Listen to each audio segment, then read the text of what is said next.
Our guest today is one of the true giants of the people development profession. Professor David Clutterbuck is the last fully active survivor of the pioneers of coaching and mentoring. He co-founded the European Mentoring and Coaching Council, which is also a pioneer in setting standards in an otherwise unregulated profession. He's influenced, and as listeners will hear, continues to influence the development of coaching and mentoring as a profession and practice that has such potential to bring about positive change. He has authored and co-authored more than 70 books embracing coaching, mentoring, developing coaching cultures, and talent management. He is a practitioner who brings an academic approach to his thinking and his work. These provide the lenses through which he explores the world of coaching and mentoring and how he views, with reason and logic, how the coaching profession will develop in the future. Professor Clutterbuck has continued to update and evolve his understanding of one of the most important concepts in people and organisational development today. Today, he shares this with us. This is a unique opportunity to learn from a true master of his craft. So I've just ran a workshop with about 20 coaches, and one of the things that hopefully we'll explore a little bit more is one of the most useful tools that we think we've developed is the mental toughness concept, which looks at your mental responses to events. And we've developed a mental toughness questionnaire, which is reliable, valid, and really helps coaches. But when I started to talk about this with the coaches, one of the responses I got was, but this is going to mean less work for me. And you referred to that earlier, about the balance between, making a living and delivering a result. I'm a little bit cynical that not every coach is so focused on their client. Well, I think the answer there are lots of bad coaches out there. When we did the coach assessment centers, we found that 70% of the coaches that went through the process could not hold a meaningful learning conversation. 70. Yeah, and this was consistent. An average figure across a whole variety of across the National Health Service in the UK, through National Grid, through ASDA, through HSBC, where the stability mechanism, the European stability mechanism, we've just roughly the same proportions, and it was terrifying. Now we haven't done any for about 7 years now, so one would like to think that things have improved.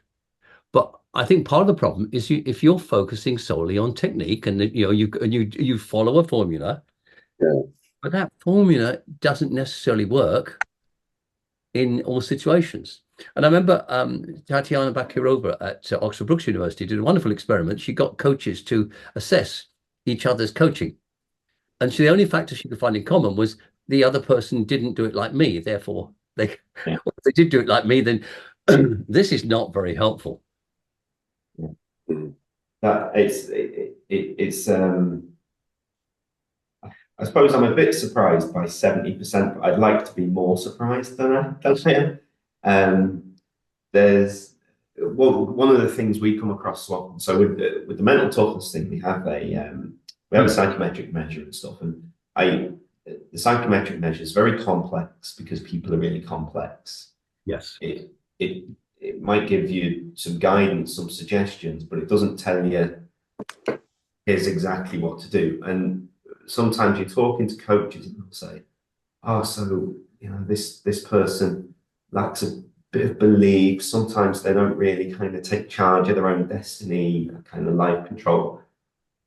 And they ask you for advice, and you go back and you go more to get an understanding, get a bit of context, and you can see that kind of, why can't you just tell me, hey, you need to do X, so yeah, I can see that. How do we address that, David? How can we improve the quality of the proportionally improve the quality of coaching? Well, what the coach maturity group has discovered is that there are patterns to people's development, and the first one is that they do less and less, and they focus more on being, on presence. Second one is that they do become the more mature they become, the much more like mentors they become. They meld coaching and mentoring. So they're still not giving advice, but they are using themselves far more. And so, when you think about it, this idea that you've got to somehow separate out yourself and all your knowledge and your experience and your wisdom and not use that at all in your coaching, where does it come from? Where's the evidence? It's zero evidence base for this. And when we've talked to clients, and we've never done a formal survey of this, but it would be very easy to do one, which said, do you care? And the answer is no, we don't give a hoot. We haven't found a single client that we've asked that is concerned whether the person is in coach mode or mentor mode, however you define them. They simply want somebody who can help them think things through. Yeah. So it just comes. It's a nonsensical argument, really. And the other thing that we found is that the most mature coaches all have very strong reflective practice. They use supervision a lot. Some of them go of going through counselling, but the quality of reflection is the thing that drives their evolution.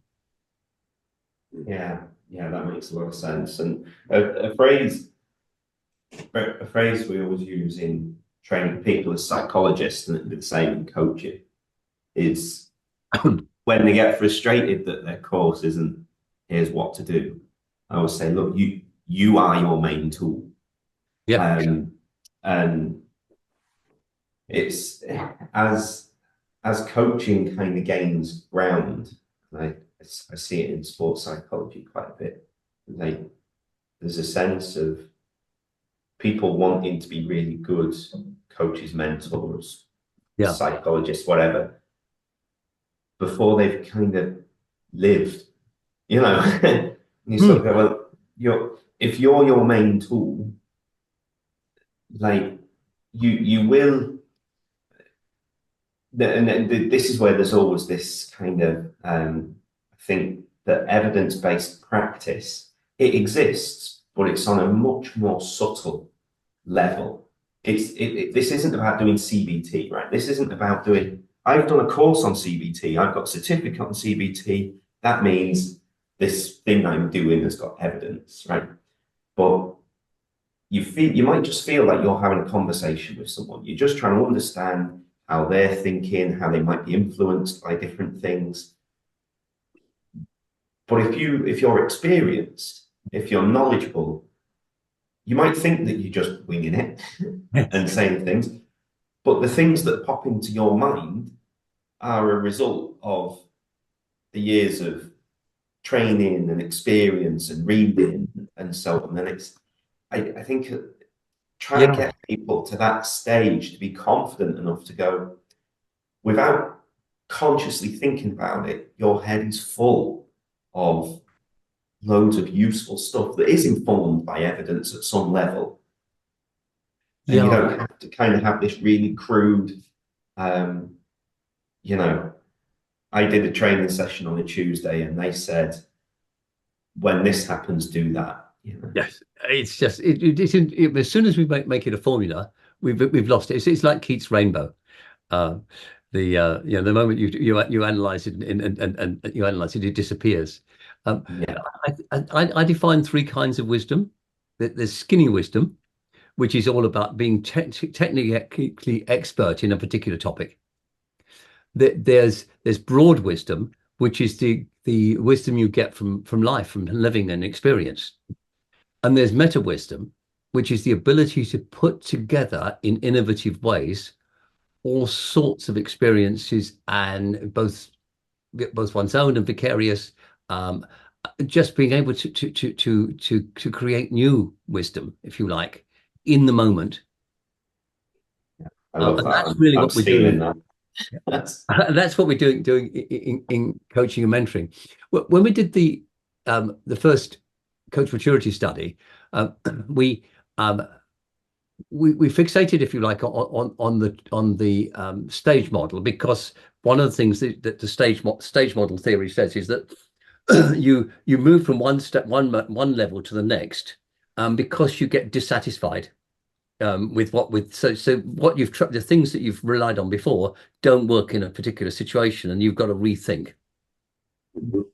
And so the stage model assumes that there's an accumulation of these things, and you're in one mindset, then you gradually move into the other mindset. Now, what we actually have extrapolated from the data, the more recent data, is that this is a continuous process, and it isn't a state. You don't jump from one stage to the next and then to the next. You are in a constant evolution by experimenting and finding things don't work, being dissatisfied, and so it's a constant process of dissatisfaction, not a staged process of dissatisfaction. Yeah, that makes a lot of sense. I do like that.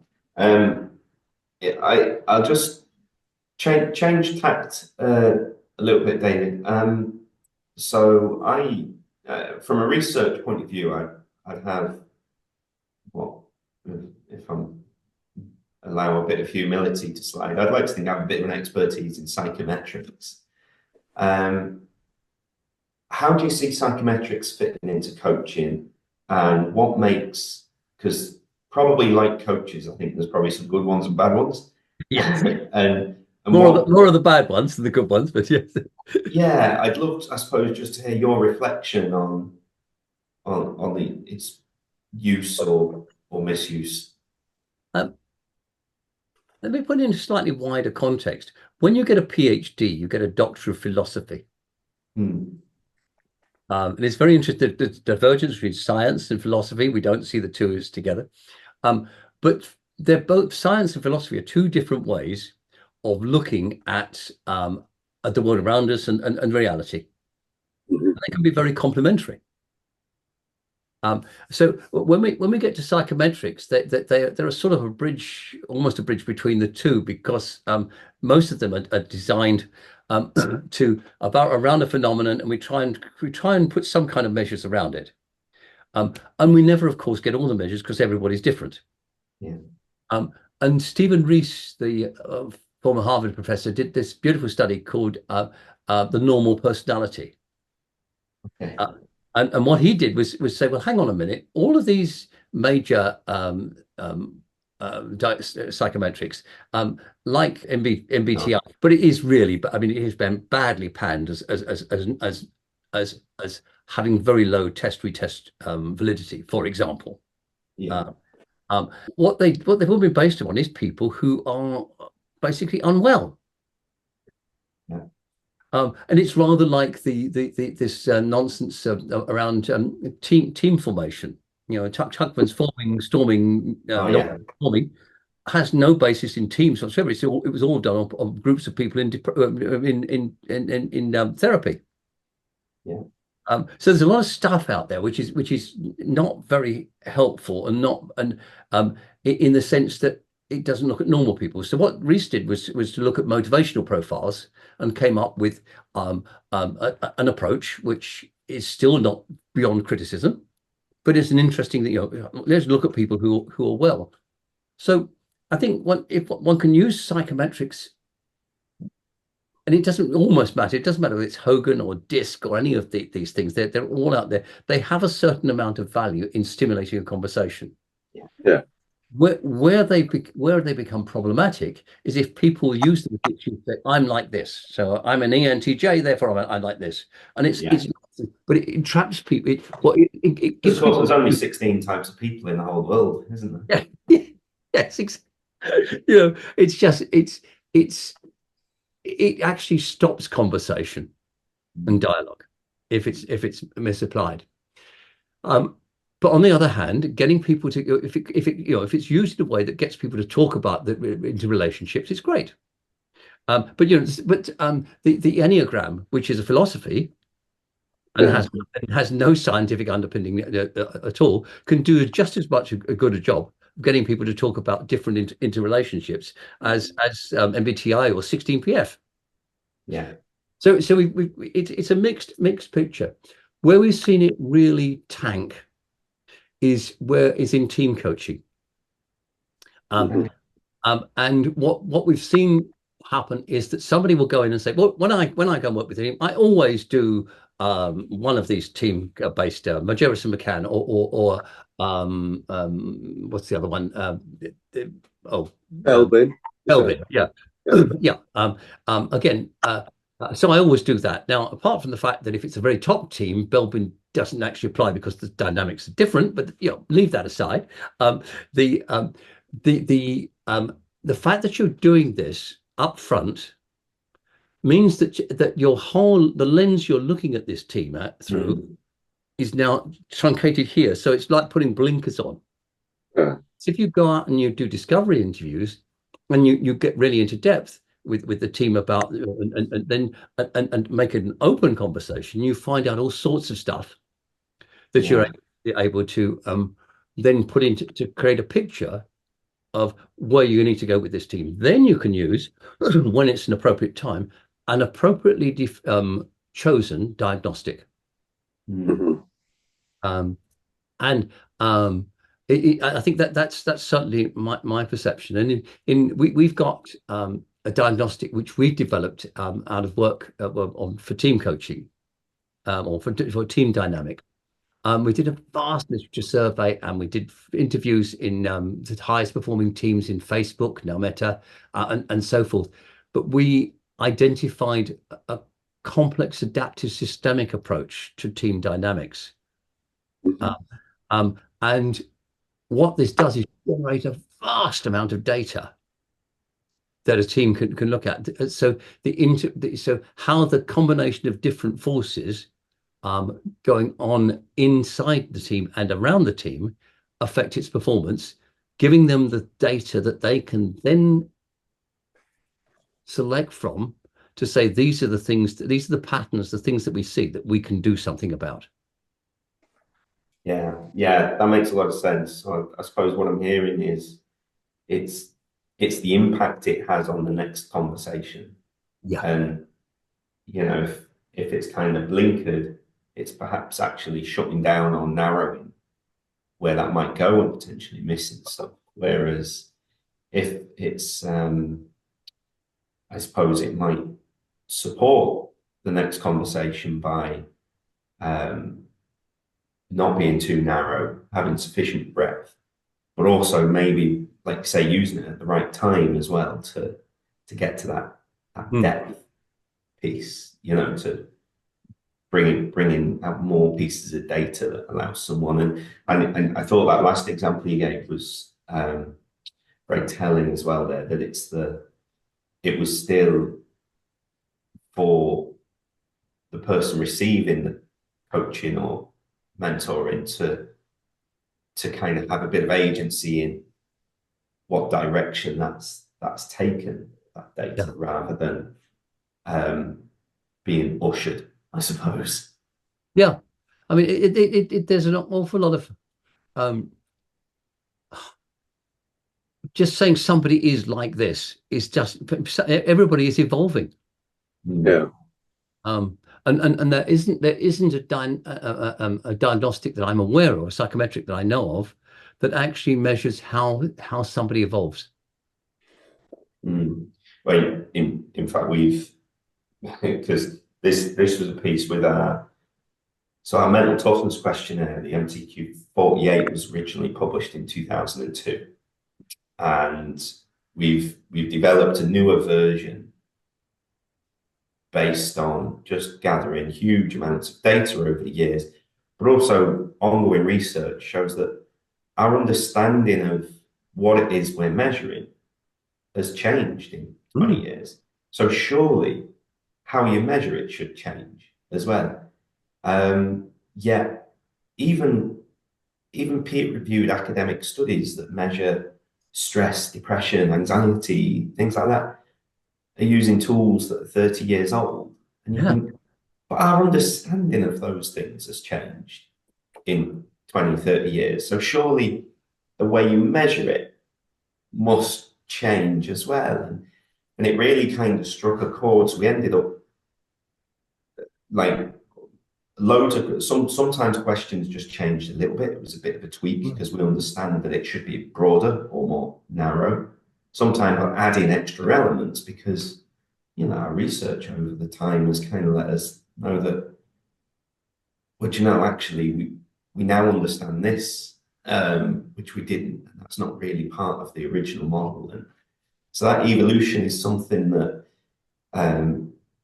even from an academic point of view, from an evidence point of view, you think, oh, we don't do that too much. Like things don't evolve. It's everyone wants to be able to present a brand new model of something because they can put their name on it. You know, it's like I either accept it in its entirety or dismiss it in its entirety, and you don't just get these kind of, you know, incremental developments like you would expect. That's how knowledge. Well, I mean, I think it comes from a deep misunderstanding of what science is, because science is, people think that science is fact. It's not. Science is evolving understanding. Yeah. And best understanding at that time. Yeah. And so whatever theory we have now, it's going to change with experience and further investigation. There are very few things that remain absolutely fixed. Yeah.